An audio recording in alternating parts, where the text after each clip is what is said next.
جلال الدین رومی فرماتے ایک جزیرہ تھا، جزیرہ،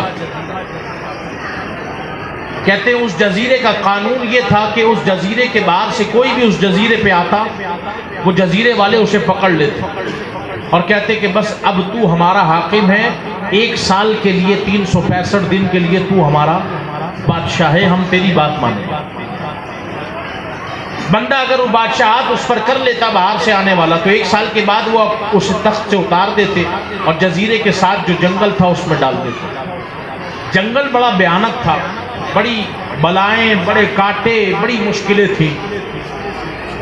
تو کہتے ہیں کہ ہر شخص کے ساتھ وہ ایسا ہی کرتے جو باہر سے آتا اسے پکڑ لیتے، بادشاہ بناتے، 1 سال بعد اتار کے جنگل میں ڈال دیتے۔ وہ جنگل اتنا بھیانک تھا، اتنی بلائیں، اتنے درندے تھے، کوئی اسے پار کر کے گھر نہ جا سکتا تھا بلکہ درندے آدھے جنگل میں ہی کھا جاتے تھے۔ تو ایک اللہ کے مقبول بندے، مومن جسے کہتے ہیں، وہ ایک مرتبہ اس جزیرے سے گزرے، جزیرے والوں نے پکڑ لیا، کہا جناب آج سے آپ ہمارے حاکم ہیں، آپ بادشاہ ہیں۔ انہوں نے کہا نہیں جی میں تو مسافر ہوں، مجھے چھوڑو، مجھے جانا ہے۔ کہنے لگے نہیں، ہمارا قانون یہ ہے کہ کوئی باہر سے آتا ہے اسے بادشاہ بناتے، 1 سال کے بعد جنگل میں چھوڑتے ہیں، بندہ جا سکتا ہے تو چلا جا ورنہ درندے کھا جائے۔ وہ کہتے ہیں ہم 1 سال کے لیے آپ کو بنائیں گے۔ وہ اللہ کے بندے تھے، کہا ٹھیک ہے، اگر تمہاری ضد ہے اور تمہارا قانون ہے تو میں بننے کو تیار ہوں، مگر میرے کچھ اصول ہیں۔ تو ریاست کہنے لگتی ہے، لوگ کہنے لگتے ہیں حضور ہم آپ کے سارے اصول مانیں گے مگر صرف 1 سال۔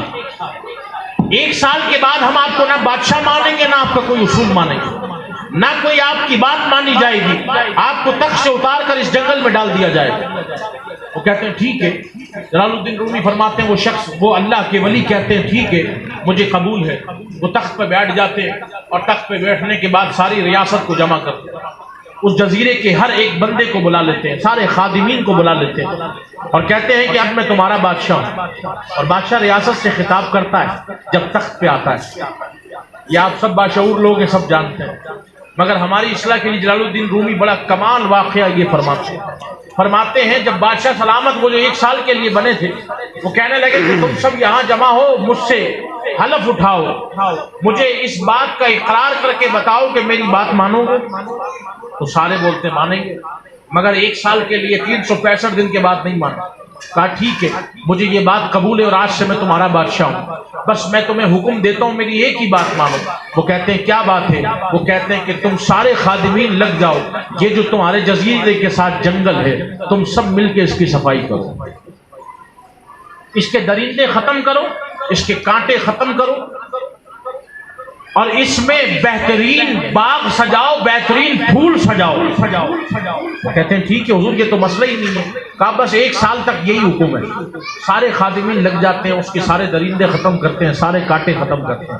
سال پورا ہو جاتا ہے، ریاست کے سارے رفقا آ جاتے ہیں، بادشاہ سے کہتے ہیں حضور 365 دن ختم ہو گئے۔ جلال الدین رومی کہتے ہیں، وہ کہتے ہیں ہاں 365 دن ختم ہو گئے۔ کہا بس اب آپ تخت پہ نہیں رہ سکتے، آپ نے اس جنگل میں جانا ہے۔ بادشاہ کہتا ہے تم کیا بھیجو گے؟ تو میں تو خود جانا چاہتا ہوں۔ سمجھ آ رہی ہے؟ میں تو خود جانا چاہتا ہوں، کو بند کرتے ہیں، میں تو خود جانا چاہتا ہوں۔ جلال الدین رومی فرماتے ہیں اے لوگوں، اے رسول اللہ کی امت کے لوگوں سنو، فرماتے ہیں یہ جو جنگل ہے نا یہ ہماری قبر ہے اور تخت ہماری زندگی ہے۔ آج ہم بادشاہت کے تخت پر ہیں، استدلال بتا رہے ہیں اس واقعے کا۔ آج ہم بادشاہت کے تخت پر ہیں، اگر ہم گناہ کریں معاذ اللہ تو کوئی پوچھنے والا نہیں، اگر بظاہر ہم نیکی کریں تو ہم کسی کو بتانے کے جوابدار بھی نہیں، مگر کہتے ہیں ایک دن ایسا ہے کہ ہمیں اس بھیانک جنگل میں ضرور داخل ہونا ہے، جو سیاہ رات والا جنگل ہے، اندھیرا ہے، کانٹے ہیں، تنگی ہے۔ آپ فرماتے ہیں اگر جو آج تم تخت پر بیٹھے ہو، زندگی کا تخت، اس میں بیٹھ کے اس جنگل کی تیاری شروع کر دو۔ اس جنگل کی تیاری کے لیے تمہیں کیا کرنا ہے؟ تمہیں اللہ اور اس کے رسول کا حکم ماننا ہے، قل ان کنتم تحبون اللہ فاتبعونی یحببکم اللہ. اللہ فرماتا ہے تم مجھ سے محبت کرتے ہو تو پیروی کرو مصطفیٰ کی. پیروی کرو گے مصطفیٰ کی, اللہ تم سے محبت کرے. تو آج اگر ہم اس زندگی کے تخت پر بیٹھ کر اپنی قبر کو سنوارنا چاہتے ہیں تو ہم اللہ کے کلام کی تلاوت کریں, اللہ کے احکامات پر عمل کریں, رسول اللہ علیہ السلام کی پیروی کریں, حضور کی اتباع میں بزرگوں کے اقوال کے مطابق, کردار کے مطابق زندگی گزاریں, اپنے اخلاق, اپنے کردار, اپنی اصلاح کریں, اور ہم نماز پڑھیں, اچھے کام کریں, تو پھر آج ہم زندگی میں رہ کر قبر کی تیاری کر سکتے ہیں. ہماری قبر اندھیرے والی نہیں ہوگی بلکہ نور والی ہوگی. ہماری قبر میں تنگی نہیں ہوگی, کشادگی ہوگی. اور جب ہم مریں گے لوگ ہمیں جنازے پر اٹھائیں گے. حدیث کا مفہوم ہے, سرکار نے فرمایا جب گناہگار مرتا ہے تو لوگ اسے کندھے پہ اٹھاتے تو بظاہر تو کوئی نہیں سن سکتا, مگر وہ حسرت کرتا ہے, وہ دکھ کرتا ہے, کاش کہ میں اچھے کام کرتا.